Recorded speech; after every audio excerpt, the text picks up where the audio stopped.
जय हिंद साथियों। आप सभी ने जाना होगा कि अंग्रेजों द्वारा बनाए गए कुछ कानून बदल दिए गए हैं। अगर सजा के दृष्टिकोण से देखा जाए तो भारत में कुछ समय पहले सबसे बड़ी जो किताब थी कानून की, उसका नाम था इंडियन पीनल कोड। उसका नाम था इंडियन पीनल कोड, आईपीसी जिसे कहा जाता था। अब आईपीसी को भारतीय न्याय संहिता में बदल दिया गया है और इस बदलाव के पीछे का जो कोटेशन है वो ध्यान से सुनिएगा। कोटेशन यह है कि जो आईपीसी था, अंग्रेजों ने इसका उद्देश्य रखा था सजा देने के लिए। हमारे आदरणीय गृह मंत्री साहब ने कहा इसका उद्देश्य क्या था? सजा देने के लिए। बीएनएस का उद्देश्य है न्याय देने के लिए। तो यही इतना ही समझ में आ रहा है कि इसका उद्देश्य क्या है। अब थोड़े इसके फैक्ट में अगर बात की जाए तो सबसे पहला फैक्ट जो आता है कि अब इसमें धाराएं यानी सेक्शंस कम कर दिए गए। तो आइए वन बाय वन देखते हैं। तो इसका नाम क्या था? इंडियन पीनल कोड 1816, जो 1860 में बनाया गया था। लागू जो की गई थी वो 1 जनवरी 1862 को लागू की गई थी। इसमें टोटल 23 चैप्टर थे यानी अध्याय थे और 511 धाराएं थी,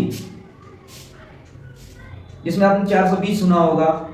इसमें 420 का नंबर ही नहीं आ रहा है।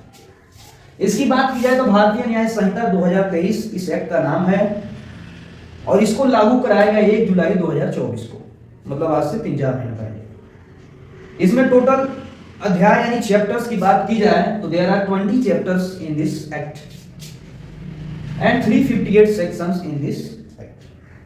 तो ये था इसका ओवरव्यू। अब बात करते हैं क्या बदला है और क्या हटाया गया है। अगर सबसे पहले हटाए जाने की बात की जाए तो एडल्ट्री हटा दिया गया है।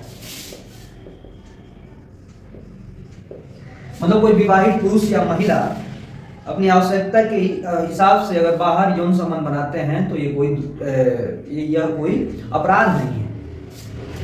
377 आपने जाना होगा, अप्राकृतिक दुष्कर्म के बारे में, ये भी सेक्शन को हटा दिया गया है। ऐसा ही 3-4 सेक्शन हटा दिए गए हैं जो इररिलेवेंट था सरकार की नजर में। अगर बात की जाए क्या जोड़ा क्या है, तो जोड़ा जाने वाले में अगर देखा जाए तो सबसे पहले चीज हम डिस्कस करना चाहेंगे मॉब लिंचिंग। मॉब लिंचिंग को क्या किया गया है? इसमें बहुत कड़े प्रावधान दिए गए हैं कि अगर मॉब लिंचिंग में आप पकड़े जाते हैं तो आपको आजीवन कारावास भी हो सकती है। मतलब रिगरस इम्प्रिजमेंट दिया जाएगा इसमें। मॉब लिंचिंग आप जानते ही होंगे, भीड़ द्वारा या घृणापूर्वक किसी की हत्या करना। दूसरी अगर बात की जाए क्या जोड़ा गया है तो सबसे इंपॉर्टेंट एक और चीज है सेक्शन 69 जो बीएनएस में है कि अगर आप किसी महिला से शादी का झांसा देकर यौन संबंध स्थापित करते हैं तो भी आपको सजा मिल जाएगी। लगभग 20 साल की सजा इसमें भी आपको मिलेगी। नेग्लिजेंस, लापरवाही भी वीडियो बनाया गया है। सॉरी, वीडियो नहीं बनाना है। लापरवाही पे भी आपका क्या किया गया है? इसमें प्रावधान दिया गया है कि हिट एंड रन, मतलब आप गलत वे में किसी को ठोकर मार के चले जाते हैं। इसमें भी बड़े प्रावधान के प्रोविजन दिए गए। तो मोटा मोटी कई सारी चीजें बदली गई हैं। अगर बात की जाए डिफिनीशन क्लॉज की तो बच्चे का डिफिनीशन भी इसमें जोड़ दिया गया है कि बच्चा कौन है, और दिन रात को भी डिफिनीशन जोड़ दिया। जैसे पहले रात लिखा था केवल, अब लिखा गया आफ्टर सनसेट, बिफोर सनसेट। तो ये सारी चीजें बदलाव की गई हैं और इसी बदलाव के साथ हम यह अनाउंस करते हैं कि हम इस सीरीज को बीएनएस तक ले जाएंगे, यानी आखिरी सेक्शन तक ले जाएंगे, 358 तक। तो आप जुड़े रहिए, बने रहिए, क्योंकि इसके बाद हमारा अगला टारगेट होगा सेक्शन नंबर 1, प्रिलिमिनरी ऑफ भारतीय न्याय संहिता।